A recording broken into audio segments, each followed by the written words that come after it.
Welcome back to Bond Breakers entry test preparations.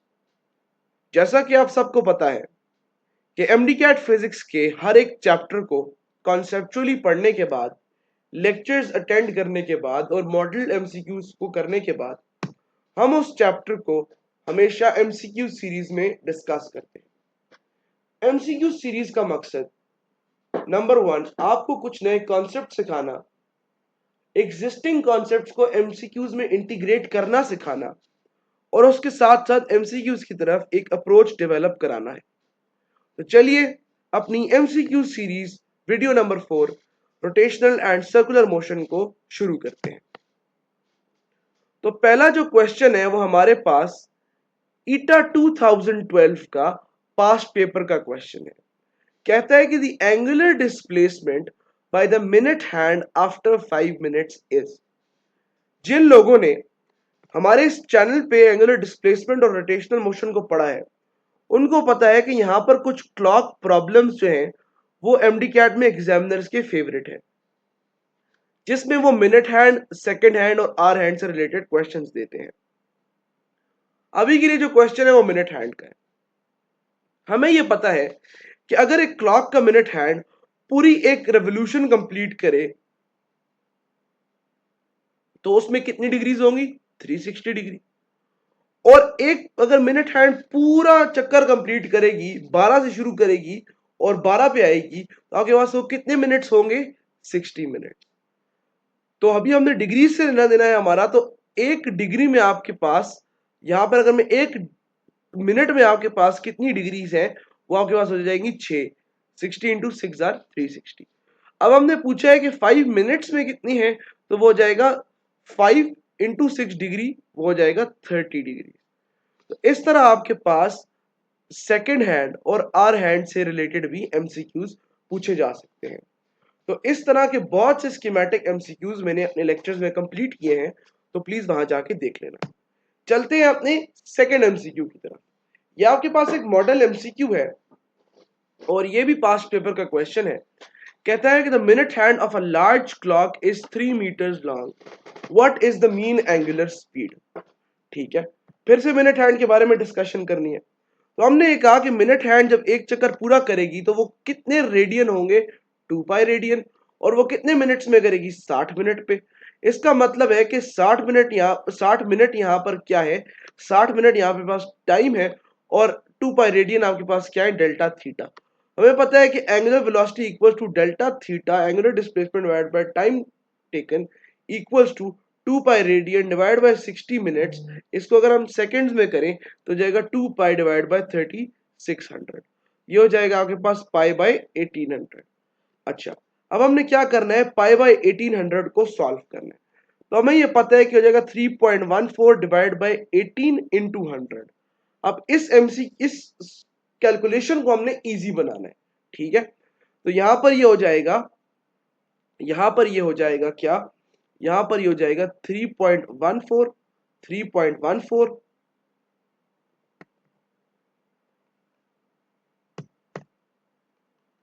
बाहर आ जाएगा 18 आपके पास।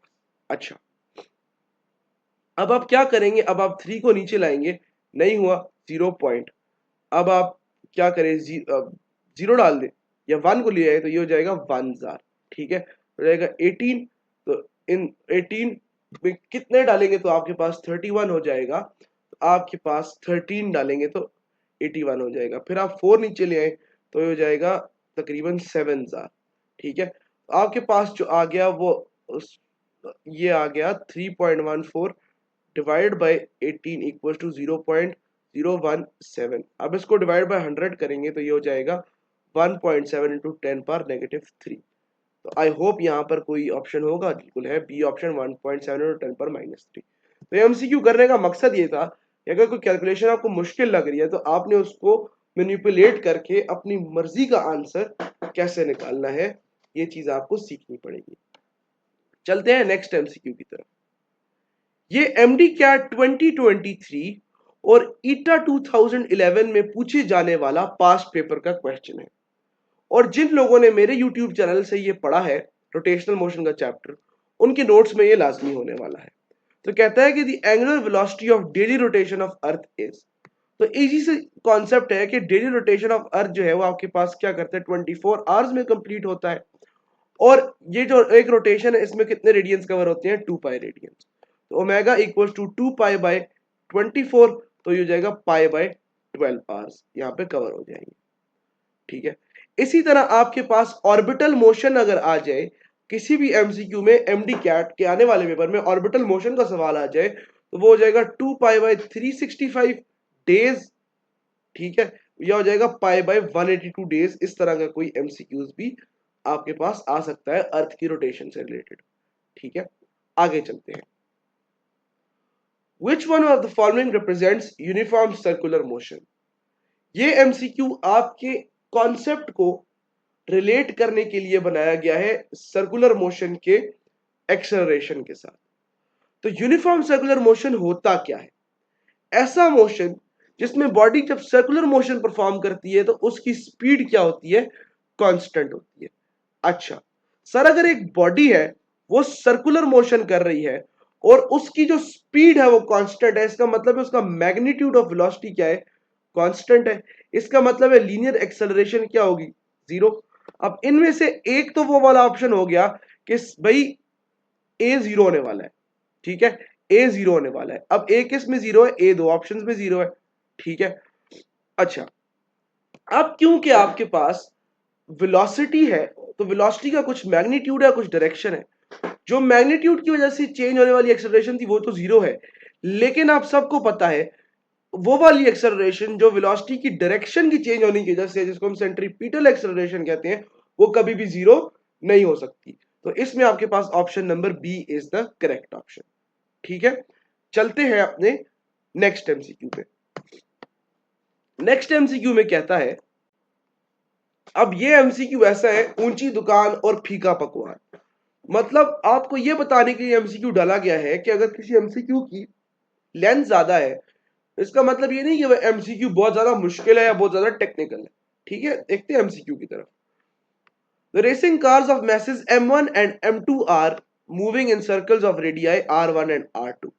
सिंपल सी बात है, दो ऑब्जेक्ट्स है जो सर्कुलर मोशन करें, एक का आप M1 कह दो, एक का आप M2 कह दो, सर्कल R1 कह दो, R2 कह दो। ठीक है, their speeds are such that each make a complete circle in the same length of time. The ratio of omega of first car to the second car. अच्छा, अब इसमें एक कंडीशन दी गई है कि दोनों जो मैसेज है ना, दोनों जो मैसेज है वो कंप्लीट सर्कल करते हैं। मतलब दोनों की जो एंगुलर डिस्प्लेसमेंट्स है वो क्या है? 2 पाई है, 2 पाई है। और दोनों जो है वो टाइम टी में कवर करें, दोनों का टाइम जो है वो क्या है? सेम है। अगर दोनों की एंगुलर डिस्प्लेसमेंट और एंगुलर डिस्प्लेसमेंट करने का टाइम सेम है, इसका मतलब है दोनों की एंगुलर वेलोसिटी भी क्या है? सेम। और दोनों की रेशियोज क्या है? 1:1। 1:1 ऑप्शन है, बिल्कुल है, B is the correct option. तो ये लंबी स्टेटमेंट में छोटा सा सोल्यूशन था, लेकिन आपने फर्स्ट एंड फॉरमोस्ट पैनिक नहीं करना होता लंबी स्टेटमेंट को देख के। चलते हैं नेक्स्ट एमसीक्यू की तरफ। फिर से आपके पास ये भी एक क्लॉक प्रॉब्लम है, और अगेन क्लॉक प्रॉब्लम्स जो हैं वो आपके पास रोटेशनल मोशन में बहुत अहमियत के हामिल है। तो कहता है कि the ratio of angular speeds of minute hand and hour hand of a watch is.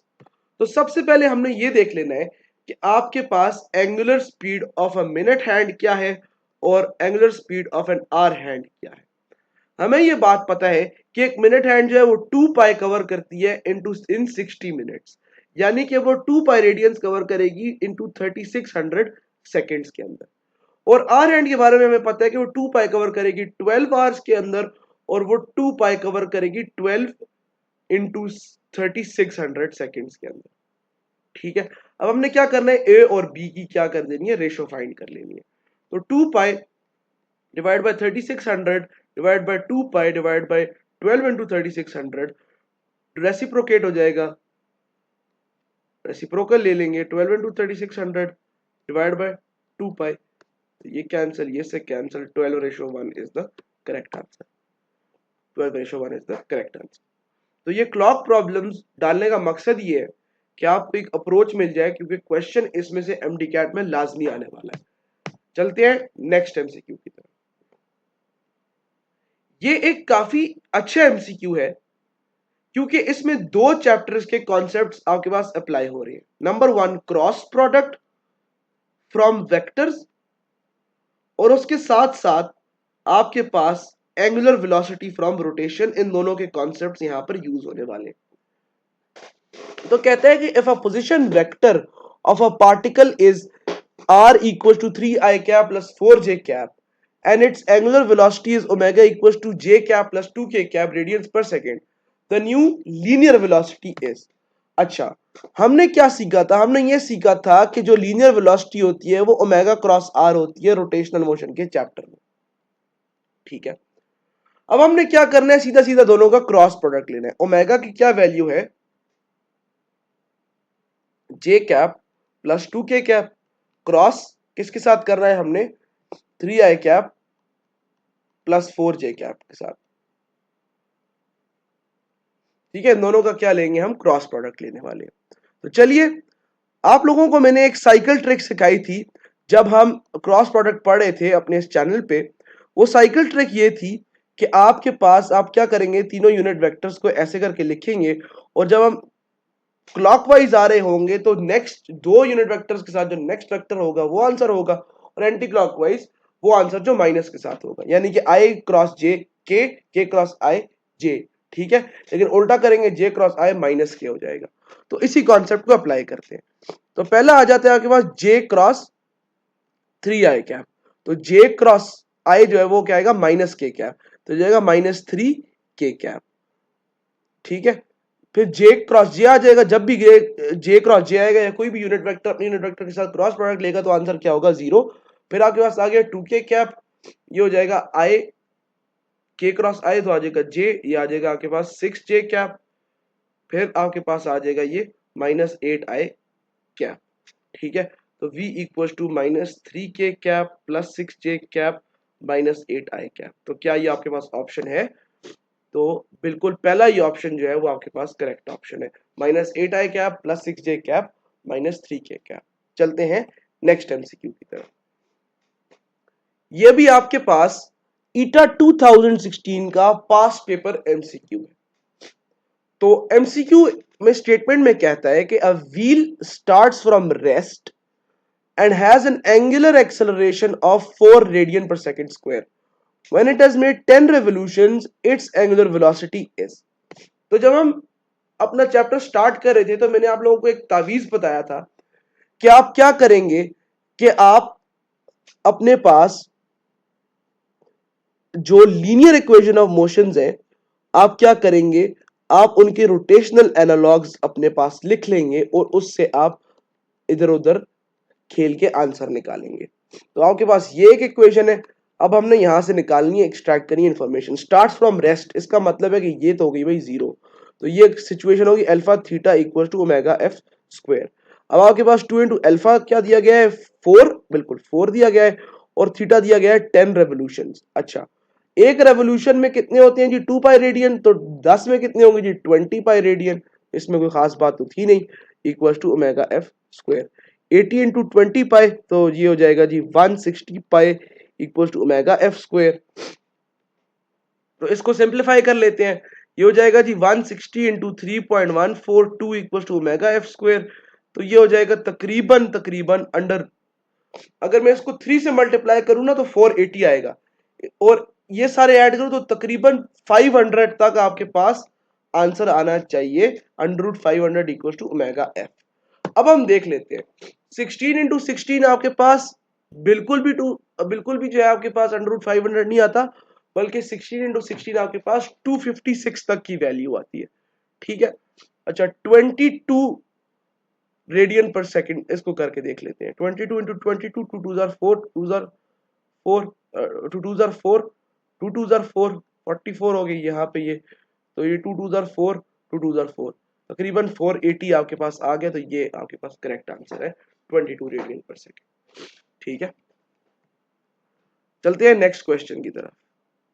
Next question आपके पास कहता है कि इफ ये भी एमडी कैट 2017 का पास्ट पेपर एमसीक्यू है। कहते हैं कि body moves in a circle with increasing omega At time t equals to 6 seconds, the angular velocity is 27 radian per second. The radius of circle is 81 centimetre पर second. तो हमने यहां पर क्या फाइंड करना है? रेडियस फाइंड करना है. लीनियर वेलोसिटी इज 81 सेंटीमीटर पर सेकेंड. अच्छा, तो हमने सिंपली ये देख लेना है कि हमारे पास कौन कौन से वेरिएबल्स दिए गए हैं. तो सबसे पहले हमारे पास ओमेगा दिया गया है जी, कितना? 27. सही है, 27 रेडियंस पर सेकेंड. ठीक है जी. उसके बाद हमारे पास लीनियर वेलोसिटी कितनी दी गई है? 81 सेंटीमीटर पर सेकेंड. ठीक है. और हमने क्या फाइंड करना है? रेडियस. तो इन तीनों फार्मूलास को, इन तीनों वेरिएबल्स को एक फार्मूला कनेक्ट करते हैं. बड़ा आसान सवाल है. v equals to R omega, r equals to v by omega, r equals to 81 by 27 equals to 3 आ जाएगा इसका आंसर 3 सेंटीमीटर. ठीक है. ये सिंपल सा क्वेश्चन था. वैसी स्टेटमेंट लंबी की हुई है, ऊंची दुकान फीका पकवान. चलते हैं नेक्स्ट एमसीक्यू की तरफ. ये एमसीक्यू जो है, ये एमडी कैट 2017 का पास्ट पेपर का क्वेश्चन है और ये आपके सेंट्रीपिटल और टेंजेंशियल एक्सेलरेशन दोनों के कॉन्सेप्ट्स को चेक करेगा. तो यहां पर कहता है क्वेश्चन में कि a body is moving in a circular path with a constant speed. अच्छा, the magnitude of tangential and centripetal acceleration are. तो सबसे पहली बात, आपके पास टेंजेंशियल या लीनियर एक्सेलरेशन किस वजह से होती है? Change in magnitude of velocity की वजह से होती है. यहां पर आप देखिए, चेंज इन स्पीड जो है उसने ऑटोमेटिकली कह दिया आपके पास जीरो है, तो टेंजेंशियल एक्सेलरेशन तो आपके पास जीरो है. तो वो वाला ऑप्शन जिसमें जीरो टेंजेंशियल है वो आपके पास करेक्ट है. तो वो बी भी है, वो सी भी है. अच्छा, अब आपसे वो कहते हैं सेंट्रीपिटल एक्सेलरेशन. अब आपको मैंने पढ़ाते हुए ये बताया था कि centripetal acceleration is due to change in direction of velocity. क्योंकि वेलोसिटी एक वेक्टर है, उसका एक मैग्नीट्यूड है, उसका एक डायरेक्शन है. जब भी डायरेक्शन चेंज होगी तो एक towards a centre radial acceleration होगी, जिसका मैग्नीट्यूड कभी भी जीरो नहीं होता बल्कि v स्क्वायर बाय आर के इक्वल होता है. तो यहां पर आपके पास v स्क्वायर बाय आर के इक्वल ये आ जाएगा और B is the correct option. चलते हैं अपने नेक्स्ट एमसीक्यू की तरफ. ये आपके पास एमडी कैट 2018 का क्वेश्चन है और सेम उसी टाइप का क्वेश्चन है जिस टाइप का ईटा 2011 का क्वेश्चन था. ठीक है. कहता है कि a wheel starts rotating from rest with an acceleration of 2 radian per second square till its angular speed becomes 6 radian per second. Find angular displacement. Same formula, 2 alpha theta equals to omega f square minus omega I square. ये zero हो जाएगा. तो 2 alpha theta equals to omega f square. ठीक हो गई बात. अच्छा, यहाँ पे हमने फाइंड क्या करना है? Find angular displacement. तो ये हो जाएगा theta equals to omega F square divide by 2 alpha. तो यहां पर कितनी है? Omega F 36 divide by 2 multiply by कितनी है जी? अल्फा यहां पर 2 दी गई है, तो ये हो जाएगा 9. इसका correct answer 9 radiance is the correct answer. तो ये एमसीक्यू भी बहुत इजी लेवल का क्वेश्चन था, लेकिन पास्ट पेपर का एमसीक्यू था. चलते हैं नेक्स्ट क्वेश्चन की तरफ. तो ये एक अच्छे लेवल का एमसीक्यू है, लेकिन अगर आपको इसका कॉन्सेप्ट पता है तो ये कुछ इसमें अच्छे लेवल का नहीं है, काफी आसान एमसीक्यू है. ठीक है, मैं समझाता हूं क्यों. कहता है stone of mass 250 grams is tied to the end of a string of a length 1 metre. ठीक है. It is whirled in a horizontal circle with a frequency of 30 revolutions per minute. What is the tension in the string? अच्छा, तो जब भी आपके पास पहला concept यहाँ पे ये है कि जब भी हॉरिजॉन्टल सर्कल होता है ना, तो टेंशन हर पॉइंट पे इक्वल होती है. ठीक है, क्योंकि हॉरिजॉन्टल सर्कल में जा रहा है, कोई टॉप और कोई बॉटम नहीं है. तो हर पॉइंट पे F equal to M V square by R होता है. जब मैंने आपको सेंट्रीपिटल फोर्स पढ़ाई थी, मैंने आपको इसकी 4-5 फार्मूलाज पढ़ाए थे, लेकिन दो जो मैंने मेजॉरिटी में पढ़ाए थे वो M V square by R थे और एम आर ओमेगा स्क्वायर थे. यहाँ पे आपने v equal to R omega का फार्मूला लगा देना है, तो आपके पास ये बी इक्वेशन आ जाएगी. ठीक हो गया, इतनी बात समझ आ गई. अब हमारे पास पहला जो वेरिएबल दिया गया है वो दिया गया है मैस. 250 ग्राम है, यानी कि इसको आप कह दो तकरीबन 0.25 केजीज होगा पहला वेरिएबल, तो m आ गया. आर आपको उसने 1 मीटर दिया हुआ है अच्छे से. ओमेगा उसने आपको दिए 30 रेवोल्यूशंस पर मिनट. लेक्चर में मैंने आपको सिखाया था रेवोल्यूशंस पर मिनट से रेडियन पर सेकंड में कन्वर्ट करने का आसान नुस्खा 2 पाई बाय 60 से मल्टीप्लाई कर दो, तो ये हो जाएगा 2 पाई बाय 2 या हो जाएगा ये पाई। तो अब हमने क्या करना है, पाई 1 मीटर और 0.25 की जिसको इस इक्वेशन में पुट कर देना है। तो ये सिंपली हो जाएगा F इक्वल्स टू एम कितना 0.25 इंटू आर लेंथ होगी वो 1 हो जाएगी इंटू पाई हो जाएगा स्क्वायर। ठीक है, तो ये हो जाएगा पाई स्क्वायर इंटू 0.25, या इसको मैं लिखता हूं पाई स्क्वायर मल्टीप्लाई बाय 1/4। तो ये हो जाएगा पाई स्क्वायर बाय 4 न्यूटन। बड़ा आसान सवाल था, कोई इसमें मुश्किल चीज नहीं थी। तो ये हमारे पास थी MCQ series for the rotational and circular motion का चैप्टर। उम्मीद है आपको कुछ नई चीजें सीखने को मिली होंगी, कुछ नई अप्रोच डेवलप हुई होगी क्वेश्चंस को सॉल्व करने के लिए, और आपको यह सीखने को मिला होगा कि भाई कोई चीज मुश्किल आसान नहीं होती, आपको अपने लिए खुद सिंप्लीफाई करनी पड़ती है।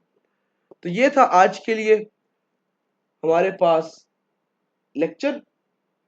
तो उम्मीद करता हूं आपको पसंद आएगी, इसमें बहुत सारी एफर्ट जाती है, तो चैनल को सपोर्ट लाजमी करें, सब्सक्राइब वगैरह जरूर करें और अपने दोस्तों के साथ शेयर करें। मिलते हैं एमसीक्यू सीरीज के नेक्स्ट टॉपिक चैप्टर में जो है फ्लूइड डायनामिक्स। तब तक के लिए इजाजत चाहता हूं, अल्लाह हाफिज।